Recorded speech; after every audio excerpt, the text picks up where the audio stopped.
challenge there with those guards, right? I mean, Irving Walker and everybody. Yeah, Irvin Walker, Kenny Boyan, Bradley Beal, those guys, they can really play. Their offensive game is, unbelievable. They really get after it on the offensive end. But also notice that they get after it on the defensive end too. They like to pressure guards, and get guards, to turn the ball over. So, we just have to step up to the challenge. We're definitely looking forward to the challenge, and it's a great test. To be the best, you have to beat the best, and obviously they're one of the best teams in the country this year. It's just going to be very special, to go against them.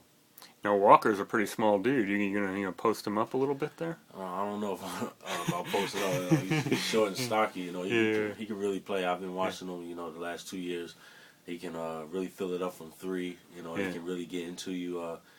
Like I said, just looking forward to the challenge of playing against complete guards like that. I was trying to think of other small guards you've played against. I remember Hank Thorns was kind of small. Played against Isaiah Thomas. Oh yeah, that's right. Andre Young. Right. I played against a lot of them, but I feel like this one's going to be a bigger test. This guy can really play. What are the challenges when you play a guy even smaller than you? I mean, you're pretty quick, so I guess they don't really have a...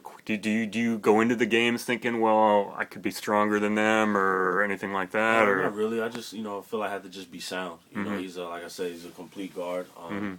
He's obviously smaller than me, so he's lower to the ground. So he probably, is a lot stronger than he looks. I just have to say I have to be very sound on defense.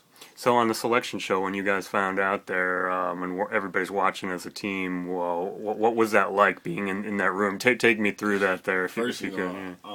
Myself individually, I was getting kind of impatient. They had all these commercials, and it just felt like the commercial was about 3 minutes long. I was following your tweets. It was getting ridiculous, but everybody, you could see that look in their eyes that they were anxious. When are they going to call our name? And I had looked at my phone. They had put Florida up, and I looked at my phone. As soon as I looked at my phone, I just heard everybody erupting. I just erupted too. I looked at the screen. And just, the sound. Just a sight of enjoyment. I was so happy that our name was called, and happy that we're going against a great team like Florida. Seeing Mike and Sammy, what were their reactions with everything they've been through and being here? Their reactions, was priceless. Their face, they were so happy. You could see it all in their face. It's 5 long years, 5 long hard years, matter of fact. And they finally get to go to that big dance. I'm glad to be a part of it. It's very special. What have they meant this year to the team? Those two having so much experience, like you said, and everything. Meant a lot. So much experience. Leadership on and off the court. Those guys, and Hassan too. Those guys been through a lot and suffered so much. And for them to have success this year, it just means a lot. I'm just glad to be a part of it.